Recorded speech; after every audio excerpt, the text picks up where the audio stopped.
Ujana ni kipindi ambacho mtu awe ni mwanamume au awe ni mwanamke ameondoka tayari katika hali ya utoto na ameingia katika hali ya mtu uzima, ambapo wenzetu wa Uingereza humwita teenager, ambaye yuko katika umri wa kuanzia miaka kama 13 mpaka 19 hivi. Lakini katika kipindi kile cha mtu kuingia katika hali ya utu uzima kutoka katika ujana, kuna mambo ambayo yanaonyesha mabadiliko katika mwili wake, katika viungo vya mwili wake. Viungo vyake vya uzazi huwa vinabadilika na kukua kiasi cha kuwa na uwezo wa kupata mtoto. Na miaka 35 mpaka 45 unaitwa ni umri wa kati, lakini mtu aliyezidi 45 kwenda juu, huyu sasa anakwenda kwenye uzee. Lengo hasa kubwa la somo hili ni juu ya wale ambao tayari wamekomaa, ndio ninyi sasa, au mmekuwa matured. Wale ambao hawajaoa au hawajaolewa. Nimesema kwamba viungo vya miili yenu vitakuwa vimeonyesha mabadiliko. Kwa mfano, wavulana, ili kuonyesha kwamba huyu sasa amekuwa, sasa anaweza kupata mtoto huyu. Unaona anaota ndevu, inaonyesha kwa nje tu kwamba huyu mtu sasa amebadilika. Sauti inabadilika, anakuwa na sauti nzito kidogo, kifua kinapanuka na anakuwa amejengeka, anakuwa na nguvu. Lakini kwa wasichana, kama kifua kilikuwa plain, yani kiko ni chembamba tu, unaona anaanza kubadilika, kuna matiti yanachomoza, ndipo watu wanaonyesha kwamba huyu amekuwa sasa, na umbo lake la mwili wake linabadilika na kujengeka vizuri, na hata akipita mbele za watu, yeye mwenyewe binafsi anajisikia kwamba mimi ni mtu sasa, kwa sababu watu wanaona kitu cha ziada. Na hata watu wengine, akipita mtu aina hiyo sasa, kwa wanamwangalia, wanawake kwa wanaume, kwa sababu kuna kitu cha ziada kinachoonekana. Kwa wasichana, kama ni ile umbo la uzuri ndio unaanza kuonekana hasa katika kipindi kile. Wavulana, nguvu za mwili zinajengeka kwelikweli, na kweli hata Biblia ndivyo inavyosema. Katika kitabu cha Amosi mtanukuu sura ya 8 mstari wa 13, wanawali wametajwa pale kwamba uzuri wao hautawasaidia kipindi hicho, wakati nabii Amosi anatabiri taifa la Israeli litakavyoangamizwa kwa ajili ya kumkengeuka, kumwacha Mungu. Kwa wale wanawali, uzuri wao hautawasaidia. Adhabu itakapoletwa na Mungu, hata kama ni mzuri namna gani, Mungu hatajali uzuri wa mtu, uzuri wake. Kwa hiyo ina maana kwamba wanawali au wasichana, uzuri ndio sifa yao, na wavulana nguvu zao.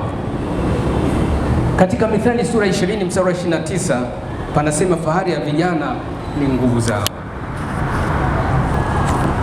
Mwandishi wa kitabu cha Mhubiri ambaye ni Mfalme Suleiman mwana wa Daudi, aliyejaliwa hekima kuliko watu wote waliwahi kutokea kuishi, aliliona jambo hili akalizungumza. Sasa hili naomba mlinoti mahali, msisahau.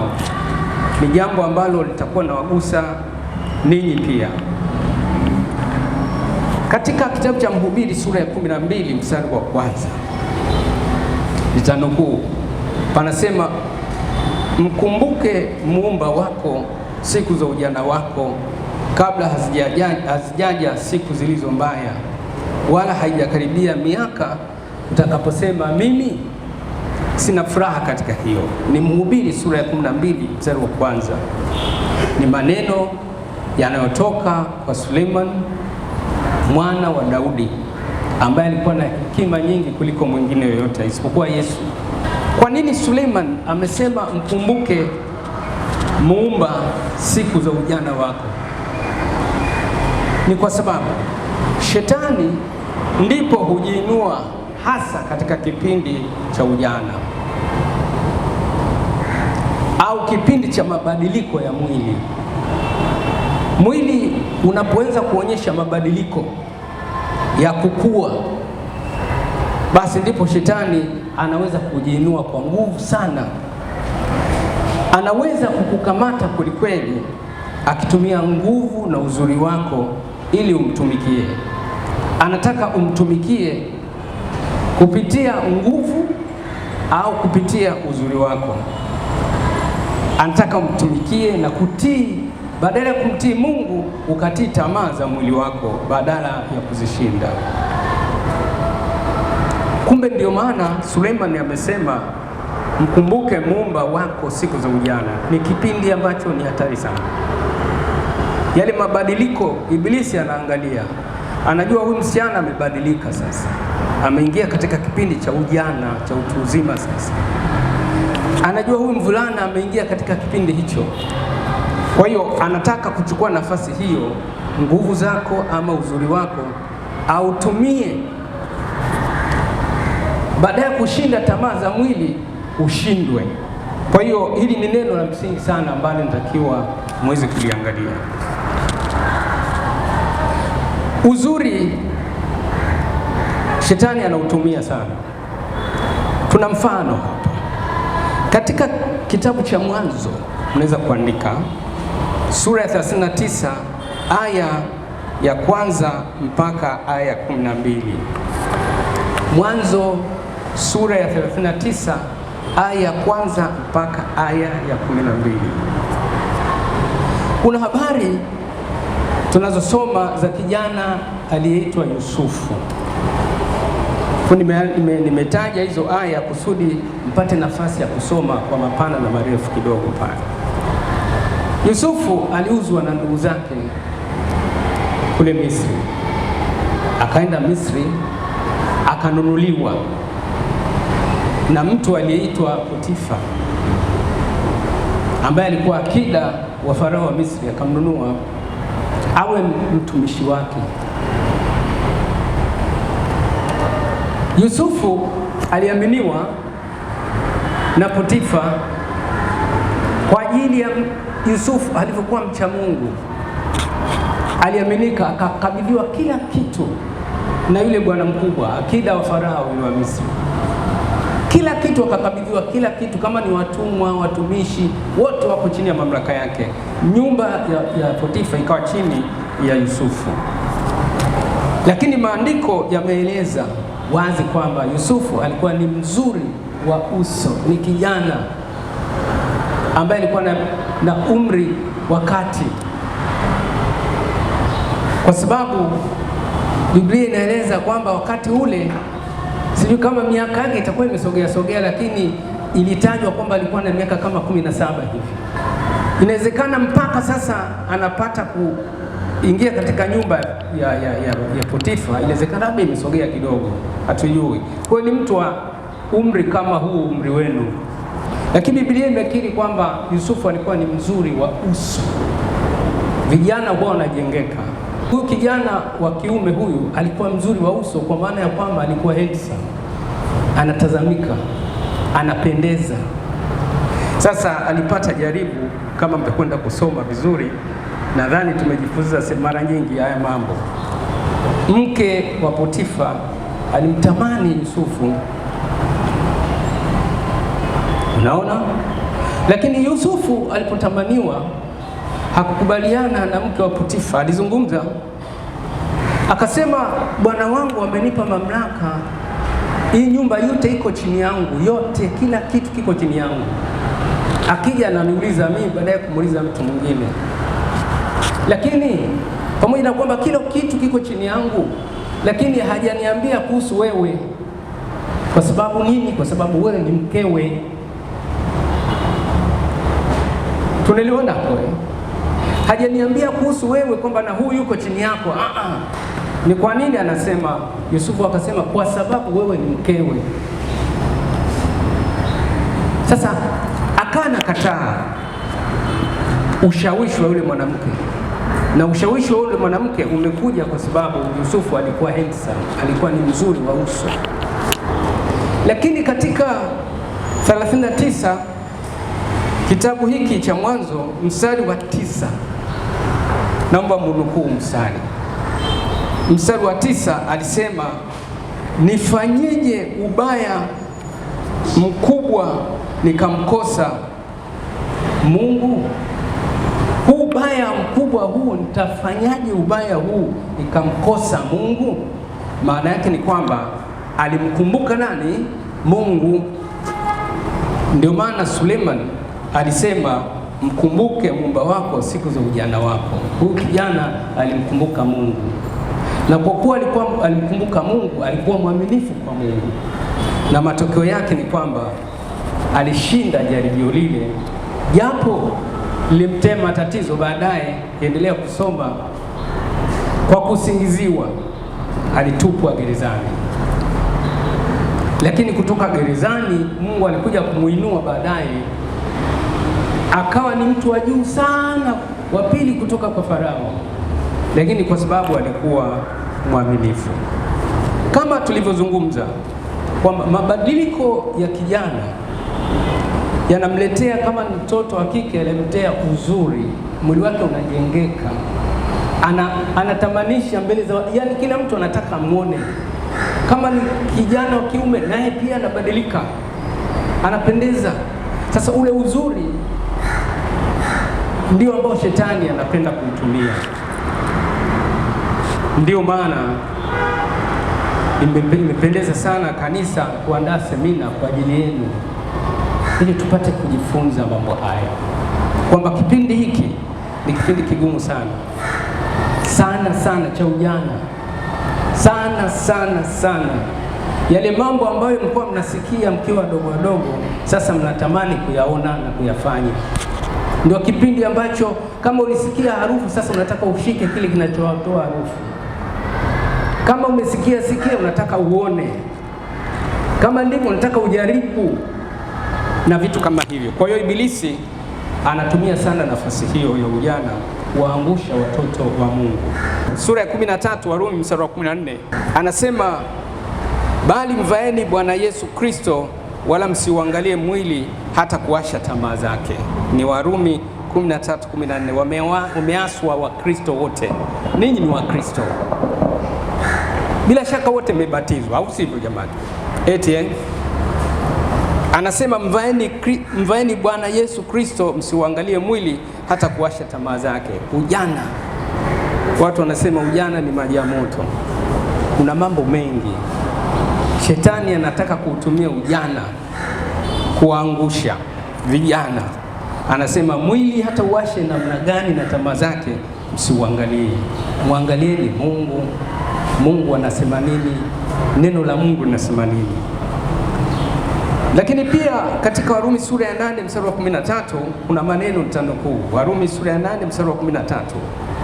Kwa maana kama tukiishi kwa kufuata mambo ya mwili, mwataka kufa. Kama mkiafisha matendo ya mwili, kwa roho mtaishi. Tumeaswa tukifuata mambo ya mwili. Mwili unajitaka, unajipenda sana, lakini asema mkifuata mambo ya mwili kufa. Kipindi hiki cha ujana ni kipindi cha kuweka msingi. Sasa mambo mawili tusipoangalia au msipoangalia, mnaweza kuweka msingi mbaya au mkaweka msingi mzuri. Mkiwa makini mtaweka msingi mzuri au mbaya katika maisha yenu yote. Hiki ndio kipindi cha kuandaa mambo yenu ya maisha ya baadaye. Mnaweza kuweka msingi mbaya katika maisha yenu yote kuanzia katika kipindi hiki cha ujana, au mkaweka msingi mzuri katika maisha yenu yote kuanzia kipindi hiki cha ujana. Ujana ndio mahali pa kuweka msingi kwa ajili ya mambo yenu yote ya baadaye. Sasa mnaweza kuweka msingi mbaya na maisha yenu yote yakavurugika, ama mnaweza mkaweka msingi mzuri na maisha yenu yakaenda vizuri kabisa huku mbele mnapokwenda. Katika Timotheo wa kwanza sura ya 4 mstari wa 12 amesema, nitanukuu maneno haya. Alisema, mtu awaye yote asiudharau ujana wako, bali uwe kielelezo kwa waaminio katika usemi, katika mwenendo, katika upendo, katika imani na usafi. Anamwambia kijana Timotheo, ni kijana kama ninyi. Anasema mtu asiudharau ujana wako. Yaani ujana wako usionekane ni mtu hovyo hovyo, mtu mbaya. Yaani usidharaulike kwa sababu wewe ni kijana. Anasema uwe kielelezo. Kielelezo kwa lugha nyingine ni nini? Mfano. Uwe mfano kwa waaminio. Waaminio ni wa Kristo. Yaani kijana, ninyi mnatakiwa muwe mfano kwa Wakristo. Mfano kwa Wakristo katika utendaji wa kazi. Ameeleza katika usemi. Ukiliangalia hili, usemi ni yale maneno kijana anazungumzaje. Ile usemi ni speech kwa lugha nyingine, kwamba unamtambua mtu kwa urahisi kwamba mtu huyu yukoje kutokana na maneno anayozungumza, au sivyo jamani? Ni rahisi tu kwamba huyu mtu wa hovyo, huyu kwa hivi, kwa sababu ya usemi maneno yako unayozungumza. Kwa hiyo inatakiwa ninyi kama vijana, mtu asije akawadharau kwa sababu ya maneno, kwa sababu sasa hivi ulimwengu umebadilika. Kuna maneno ya hovyo ya mitaani ambayo vijana wanazungumza na kadhalika. Kwa hiyo inatakiwa muwe makini sana kama Wakristo, msije mkadharaulika. Kama utaendelea kusema maneno machafu kama watu vijana wa mitaani wanavyosema, basi huwezi hata kumhubiri mtu kama yule. Haiwezekani, kwa sababu atakuwa amekudharau moja kwa moja. Anasema pia katika mwenendo, yaani mwenendo, ile hali ya maisha yako kwa ujumla, uwe kielelezo. Vijana inatakiwa muwe vielelezo katika mwenendo wenu, ile hali ya maisha unapotokea, mnapoingia, mnapofanya hiki na hiki na hiki, yaani ule mwenendo, ile staili ya maisha yenu ndio mwenendo wenu. Anasema muwe kielelezo katika lile. Sasa ni mambo ya kujiuliza kwamba je, ninyi ni vielelezo? Kwamba kweli ninyi ni Wakristo katika mambo kama hayo? Anasema katika upendo. Katika upendo, yani upendo unaonekana kwa njia ya matendo. Katika kanisa kuna Wakristo, kuna wazee, kuna vijana, kuna wanawake, kuna wanaume. Mnawapenda, mnapendana katika upendo. Kwa hiyo inatakiwa haya yote myazingatie kama vijana. Umeona? Katika imani, yani katika imani yetu ishuhudiwe na watu wote kwamba naam, hawa ni Wakristo, ndio huyu ni Mkristo. Sasa si kanisa tu. Amesema mtu awaye yoyote. Ninyi mnasoma, wengine mko vyuoni, wengine mko mashuleni. Je, imani yenu ikoje? Inaonekanaje kwa watu? Unaweza kumwambia mtu mimi ni Mkristo akakuelewa? Haya ni mambo ya kuangalia sana. Mwisho amesema na usafi. Usafi au purity. Ile hali ya usafi, sio usafi wa kuvaa nguo kwamba kila saa yule anapendeza, yuko hivi kila saa yuko neat, very neat. ile hali ya maisha, usafi wa maisha. Kwa mfano, huyu mtume Paulo alimwamini sana Timotheo, akahubiri Injili. Sasa mhubiri huyu ni kijana, lakini pamoja na kwamba ni kijana asidharauliwe kwa sababu ni kijana. Ni kwamba Ukristo usidharauliwe kwa sababu ujumbe unapelekwa na kijana. Hapana, haina maana hiyo. Uchafu, kuna watu wachafu katika maisha. Uchafu, nadhani mnanielewa ninachozungumza. Mnanielewa jamani? Maisha machafu ya uchafu, si mnajua? Kwa mfano, huyu Timotheo ni mhudumu wa Injili, anashughulika na Wakristo, anahubiria Wakristo, anavuta Wakristo, anapotumwa anakwenda. Je, katika makusanyiko mbalimbali, je, angekuwa anachukua wake za watu wangemwelewa? Basi angekuwa ni mchafu. Hatuzungumzi uchafu. Kweli Mkristo anatakiwa awe msafi, tuweke mfano katika kila jambo, lakini uchafu wanaozungumza hapa ni uchafu ule wa kiroho. Inatakiwa vijana muwe safi kabisa. Kwa mfano, vijana sasa hivi, ulimwengu tulionao, wana mitandao, wana simu, wana nini, wana TV na kadhalika. Kuna vitu vibaya ambavyo wanafanya. Kwa mfano, wanasoma vijarida vyenye hadithi mbovu, vyenye mambo machafu. Kwenye TV kuna michezo ya kuigiza, mingine haifundishi maadili mazuri. Wazazi wanaenda kulala, umemwacha mtoto anakuja kulala saa 9, saa 10. Anaangalia nini? Wakisikia mzazi amefungua mlango, anazima TV ile nyingine. Unaangalia nini? Kuna vitu ambavyo vinaharibia sifa yenu ya Ukristo. Ni vitu vya kuangalia sana. Picha mbaya, mazungumzo mabaya. Wakristo, vijana wa Kikristo, inatakiwa mwe makini sana katika mambo haya. Sasa kama kuna kipengele kuna swali hapo ulipo, mimi maiki naweza kuitembeza hapo ulipo, naomba unyoshe mkono wako. Swali langu hili pale ambapo shetani anataka vijana aweze kumtumikia yeye ama kutii pia kupitia nguvu zake na uzuri wake. Sasa kijana atawezaje kuelekeza nguvu zake au uzuri wake katika kutengeneza yale ambayo atampatia faida yeye, lakini pia kumrudishia Mungu tukufu? Mwanzo 39 mstari wa 9 tunaona Yusufu alisifiwa kwamba alikuwa ni mzuri wa uso, alikuwa handsome. Hicho ndio kitu ambacho kimemvutia yule mama, akamtamani yule mama na kumwambia ulale nami peupe tu.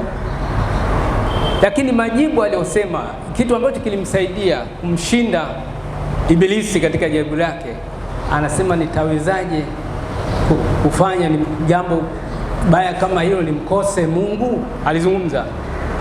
Ina maana kwamba kikubwa sana wewe ni kumweka Mungu mbele katika maisha yako. Ndio msingi ambao tunataka vijana waweke huo msingi. Ni mbele, Mungu kwanza, mengine baadaye yatakuja kunyooka. Na kweli ile jaribu alilishinda. Mungu alimtia nguvu, hakuweza kubali. Ningekuwa katika nyakati tulizonazo kwa sasa hivi, kwa vijana wetu wengi walivyoharibika, angesema sasa nafasi si ndio hii. Bosi yuko sijui kazini kwake na mkewe yuko naye pale ndani, wako wenyewe tu. Sijui labda alimkuta anafagia ndani kwenye chumba cha bwana mkubwa, sijui akajua kwamba hapa yule kijana. Ingekuwa ni vijana wengine angesema hii chance siwezi kuiachia hata kidogo.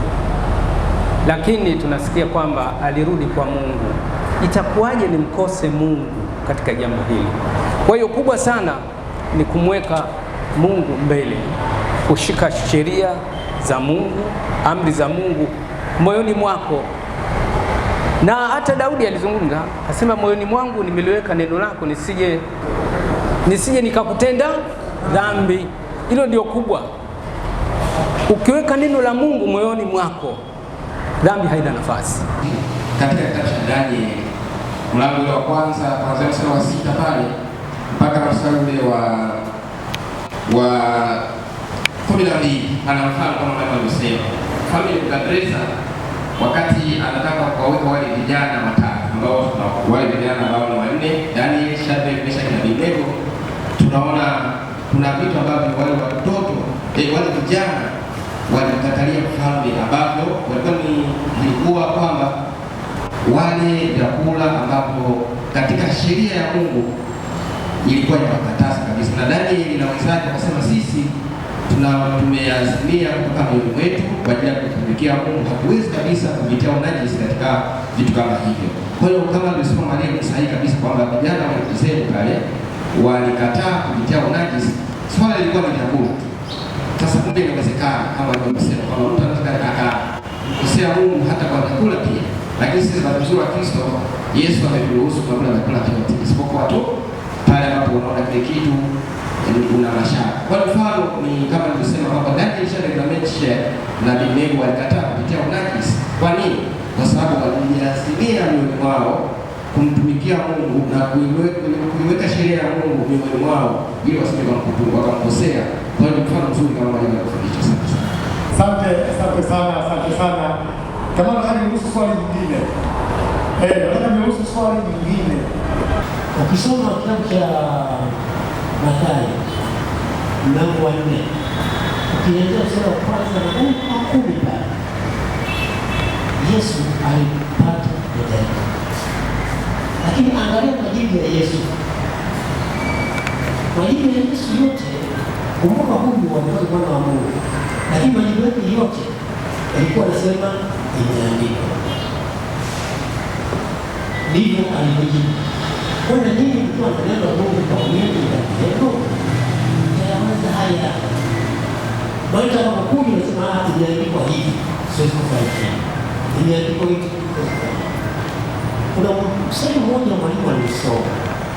Katika Mhubiri 12 mstari wa kwanza. Mungu kumkumbuka nyinyi vijana, ukichelewa tu, ukaja kama ukao mwili wetu huku, hauna nafasi.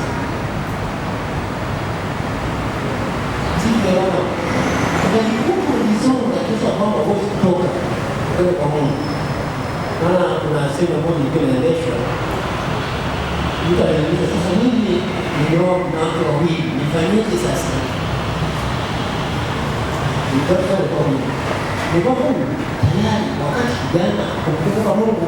Ndio maana sasa ni kwa mtu mzima anataka apate suluhisho, ana watu wawili au watatu. Kwa kumkumbuka Mungu kipindi hiki. Na nyinyi nimesema nguvu zenu hizo ndio tumeeleweka, ndio fahari yenu.